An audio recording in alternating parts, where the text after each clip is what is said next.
السلام عليكم ورحمة الله ومرحبا بكم فيديو جديد ووصفة جديدة من وصفات أم هيثم. اليوم إن شاء الله الرحمن الرحيم، وكيف ما طلبتوا بزاف تعاليق نشارك معكم اقتراحات الوجبات غداء أو لا عشاء اللي تكون سهلة سريعة وخفيفة واللي توالم هاد الوقيته هادي ديال الصهد والحرارة. فاليوم إن شاء الله غادي نشارك معكم وجبة كاملة متكاملة، سلطة، طبق رئيسي اللي اقتصادي وكيجي بنين بزاف مع عصير بطبيعة الحال. فإن شاء الله الاقتراح ديال اليوم من الإعجاب ديالكم وتجربوا الاقتراحات كيف العادة. إلا عجبكم ما تنساوناش من اللايكات ديالكم بطبيعة الحال، لايكات هما اللي كيخليو الفيديو يوصل لأكبر عدد ديال المشاهدين. وما نطولش عليكم، دوز معكم مباشرة للمقادير وكذلك كيفية التحضير. فعلى بركه الله نبدا معكم هنا بالطبق الرئيسي اللي ما كياخذش وقت في التحضير. فغادي ناخذ هنا هاد القرعه الصغيره. بالنسبه لهاد القرعه هادي من بعد ما غسلتها وقضيت لها شويه داك المقطع ديالها ولا المجني ديالها، غادي نحاول بهاد الموس ديال الخيزو ولا الموس ديال الخضره، غادي نحاول انني نخويها هكا من الداخل. ما عندكمش فغير الظهر اولا القاع ديال المعلقه صغيره غادي تخويو بها هاد القرعه ديالكم. راه دغيا بالنسبه للقرعه راه دغيا كتخوى كيف كتشوفوا معايا. صافي هنايا من بعد ما كنخويها مزيان هكا من الداخل كنخليها في غير القشره هكا باش نعمرها وتزليه حشوه. صافي غادي نكتفي بها وغادي نزيد هكا حبات ديال البطاطا. ضروري دائما انا كندير البطاطا في اي وصفه، ضروري خصوصا هكا للدراري الصغار اللي ما كانش بطاطا راه ما ياكلوهاش ليا. من بعد ما كنوجد الخضره ديالي فغادي ناخذ انا هنايا واحد المقلاة اللي غادي نحك فيها واحد نصف حبه صغيره ديال البصله، وغادي نزيد عليها انا واحد الكميه ديال 10 دراهم هنا ديال الكفته كافيه بالنسبه لهاد نص كيلو اولا تقريبا هنا كيلو مخلط ما بين القرعه والبطاطا. فهاد 100 غرام اولا هاد 10 دراهم ديال الكفته راه كافيه جدا، غير غنبننوا بها كيف كنقولوا. تبلتها بشويه ديال الملح وشويه ديال البزار تحميره واحد الطريقه ديال القرفه، غادي نزيد عليها شويه ديال زيت نباتيه ونديرها فوق فوق نار اللي هي مرتفعه، ونبدا كنفكك في هاد الكفته هذه حتى نفتتها باش كتوزع ليا في الحشوه.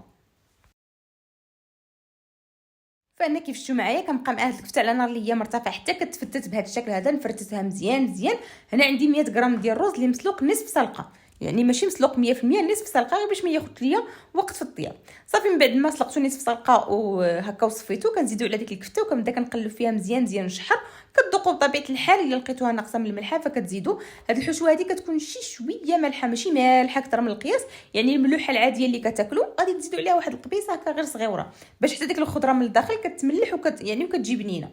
صافي من بعد ما كنحضروا الحشوه ديالتنا غادي ندوز لهنايا نجيب طاجين اولا ديروها في الطنجره اللي بغيتو. انا هنا غادي نديرها في طاجين ونقدمها ولا نسر بها نيت في طاجين. بغيتو ديروها هكا في واحد الطنجره من بعد ما طيب كديروها هكا في الطبيصير ولا تقدموها بالطريقه اللي بغيتو. انا خديت هنايا ديك البطاطا، ما خديتش هذاك الخاوي ديال القرعه، داكشي اللي خوينا من القرعه لا، غير داكشي اللي خويت من البطاطا يعني بلا ما يضيع كنديرو في القاعده ديال الطاجين. صافي وكناخذ الحشوه ديالي وكنبدا كنعمر هكا في القريعه. ولا هنا اليوم درت معكم القرعه لان القرعه هذه الوقيته ديالها موجوده في السوق والثمن ديالها مناسب، طريه وجديده ويعني حتى المذاق ديالها زوين. ماشي ضروري ديروا غير القرعه بوحدها، راه ممكن ديروا الخضره اللي بغيتو، ممكن تعمروا الدنجال الفلفله الخيزو حتى هو خيزو عفوا. حاولوا تسلقوه نصف سلقه الا بغيتو ديروه. صافي انا غادي نستمر بهذا الشكل هذا. غادي نعمر الخضيره ديالي كامله سواء القرعه اولا البطاطا. وبالنسبه للحشوه فانا كنفضل هذه الطريقه هذه اللي كنشحر فيها الحشوه. ممكن انكم ما تشحروهاش، تخلطوا هذاك الرز نصف سلقه مع مع التوابل مع كل شيء وتعمروا بها الخضره ديالكم هكاك خضره. صافي من بعد ما كنعمر الطاجين ديالي كناخذ انا هنا تقريبا واحد نصف كاس هكا ديال صلصه الطماطم. انا عندي صلصه راه سبق لي وشاركتها معكم في التحضيرات ديال رمضان، صلصه اللي ما كتخطانيش وسهله يعني في التحضير وكتجي زوينه هكا وكتنفع. ما عندكمش كتاخذوا واحد المعلقه كبيره ديال مركز الطماطم كتحكوا عليه 2 صوص ديال الثومه وتزيدوا عليه هنايا الملحه، تزيدوا البزار، تزيدوا شويه ديال السكينجبير، شويه ديال الخرقوم، شويه ديال التحميره وتهكا وتخفوها مزيان بالماء. ما عندكمش كذلك مركز طماطم فكتاخذوا واحد الحبه ديال الطماطم اللي تكون كبيره تحيدوا لها الزريعه تحكوها في الحكاكه مع الثومه والعطريه وتخفوها بشويه ديال الماء. صافي وكتزيدوها من فوق الخضره ديالكم. وغادي نزيد عليها كذلك شويه ديال زيت نباتيه وزيت الزيتون. بغيتو ترشوا عليها حتى شويه ديال المعدنوس ممكن.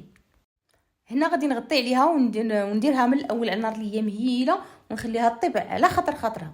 فهاد الاثناء هذه بطريقه بحال اللي كنت كنحضر فيها الخضره ديالي ولا الطواجين ديالي فكنت عندي الخضره كتسلق. بالنسبه للشلاضه فخديت هنايا واحد القريعه غنحضر فيها انا صوص فينيغريت اللي ما كتخطانيش دائما هي اللي كنديرها هكا بالنسبه للسلطات. فخديت هنا غادي تاخذوا كميه ديال الخل. انا خديت هنا تقريبا واحد 4 كاس ديال الخل مع نص كاس ديال الزيت، يعني كندير الزيت ضعف الكميه ديال الخل. كنضيف عليهم واحد المعلقه صغيره اللي تكون عامره مزيان هنا ديال الملحه وشويه ديال البزار وكنمخضها مزيان حتى ما كيبقاش ليا هكا باين الزيت مع الخل كيولي هكا بحال شكل ديال الحليب. صافي هاد القريعه هذه راه ممكن تحطوها في الباب ديال الثلاجه وقيته اللي احتاجيتو تصايبوا شلاضه كتلقاوها واجده. بغيتو ديروا كل حاجه بوحدها فممكن. خديت انا هنا كميه ديال الرز، الرز هنايا مسلوق مزيان يعني كملت الطياب، بما انني كنت درت كميه ديال الرز اللي نصف سلقه، فالكميه اللي بقات خليتها حتى تسلقات مزيان. غادي نزيد عليها واحد العلبه ديال التونه. انا بغيت غير نوريكم هنا لومباراج ديال هاد التونه، راه ماشي اشهار، هاد الماركه هذه اولا هاد النوعيه فزوينه بزاف عجبتني، قلت علاش لا اللي ما نشاركهاش معكم. فخلطتها هنايا مع الرز، وكنزيد شويه ديال صوص فينيغريت، ممكن تخلطوها حتى بشويه ديال المايونيز الا بغيتو. انا الرز ما كنخلطش مع المايونيز، ما كان يعني عاده الاغلبيه كنحاول ما امكن ما كنديرش المايونيز في الشلاضه ديالي هكا، لان الدراري كاين اللي المهم كاين اللي كيبغيه كاين اللي ما كيبغيش، فكنخليه جانبا، اللي كيبغيه كيزيدو قدامه. فدرت هنايا شلاضه هكا في الوسط. خديت هنا شويه ديال البطاطا عندي مسلوقه، زدت ليها شويه ديال الربيع، شويه ديال البصله اللي هي مقطعه، دائما صوص فينيغريت، ممكن تزيدوا كذلك حتى شويه ديال المايونيز كيجي مع هاد البطاطا زوين. كتخلطوها وكتوزعوها هكا كذلك في الجوانب ديال الطبسيل، هكا في الجوانب ديال شلاضه. المهم انا غادي غير نشارك معكم بطبيعه الحال، نتوما راه ديروا الاضافات اللي بغيتو والطريقه اللي بغيتو، سواء هكا في طبق عائلي او لا اطباق فرديه. فهاد المساله دائما كيبقى لكم فيها الاختيار، انا نشارك معكم اولا نقترح عليكم وانتم تفننوا بطبيعه الحال. فمن بعد ما درت البطاطا نفس الشيء غادي ناخذ واحد الحبه ديال الخيزو اللي حكيتها غير هكا في الحكاكه، كنديرها هكا مع الجوانب. بالنسبه للخيزو وبالنسبه كذلك حتى المكور، فانا ما كنديرش ليهم التتبيله نهائيا، ما كنديروش ملحه باش ما كيدبالوش وكيكحالوا، فكنخليهم هكاك ناتوريل، زعما كديروا معاهم هكا صلصه مرافقه، فيعني بلا ما كتكتفيوا بها، ما تحتاجوا انكم ديروا لها شي تتبيله. هنا انا خلطت ما بين المكور الاحمر والعادي، صافي حكيتهم غير في الحكاكه ولا قطعوهم رقاق، زدتهم مع الجوانب، وزدت انا شويه ديال الخس مع عفوا الخيار مع مطيشه، صافي هي واجده. وهنايا مايونيز كنزيد هنا غير شويه من فوق الرز. هنا بالنسبه للصلصه ديال المايونيز غادي نشاركها معكم لان كيجوني عليها تساؤلات بزاف. غادي نشارك معكم الوصفه ديال اليوم بالبيض، هي اللي كندير اغلبيه، كتجي هكا بنينه. وغادي نشارك معكم حتى يعني وصفات اخرى ان شاء الله في فيديوهات قادمه.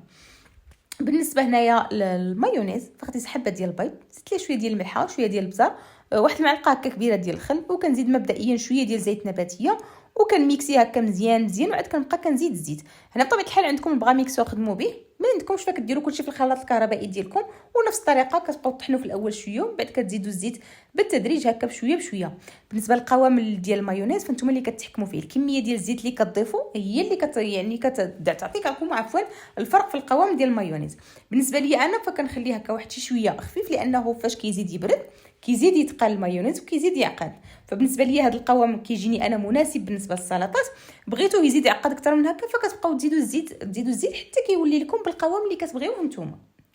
صافي المايونيز ديالي واجد، الشلاطه ديالي واجده، الطويجينه نتوما كيف كتشوفوا، القريعه راه ما كتاخذش وقت اللي هو كثير لا هي ولا البطاطا، صافي غير كيطيبوا هكايا يعني وكتختار المريقه كنطفي عليه وكنخليه. اما بالنسبه للعصير فالعصير دابا هنا دخل هذا الخوخ هذا، واخا يعني مازال ماشي حلو بزاف، ولكن في العصائر كينكل يعني كيعطي النكهه ديالو ومذاق ليه هو زوين. فخديت هنا واحد الكميه تقريبا 4 الحبات، قطعتهم شي قشرتو شي خليتو بقشورو، المهم مغسولين. زدت عليهم فريز اللي عندي في المجمد بطبيعه الحال، الفريز راه موجود والثمن ديالو رخيص، فبطبيعه الحال راه عندي كميه اللي هي مجمده في المجمد، راه كيبقى ليا يعني تقريبا العام كامل حتى كيوصل عليه الوقت. كنزيد هنا شويه ديال السكر اللي كيبقى على حسب الرغبه، وعندي هنا عصير ديال البرتقال، ممكن تعوضوا العصير ديال البرتقال تاخذوه هكا غير برتقال الا عندكم ولا جوج وتحكوها وتزيدوا معاها الماء، فكيبقى يعني النكهه ديال البرتقال وداكشي اللي توفر عندكم. صافي كطحنوا العصير ديالكم وها هي يعني وجبه ديال الغداء اللي هي كامله متكامله. صراحه يعني من الوصفات هادو، يعني من الوصفات اللي كيعجبوا ولادي اللي هي الخضره معمره. بالنسبه لي انا فالا كانت عندي شلاضه، وخصوصا يعني الشلاضه اللي كان فيها لي باط اولا فيها الرز، فانا يعني ما كنقلبش على شي حاجه اخرى، تقريبا كنكتفي غير بها. بالنسبه للخضره فصراحه كتجي بنينه، غير جربوها. كتكال هي صراحه كتكال بلا خبز، ولكن اللي بغى هكا يغمس في هذيك المريقه هكا مره ماشي مشكل. فان شاء الله الاقتراح ديال اليوم الى الاعجاب ديالكم، جربوا اقتراحات كيف العاده. الى عجبكم كثروا لنا من اللايكات كيف العاده، كذلك الى بغيتوا المزيد من هذه الوصفات خليوا لي الاراء ديالكم في التعليق. شكرا دائما على حسن المتابعه، الى فيديو قادم ان شاء الله.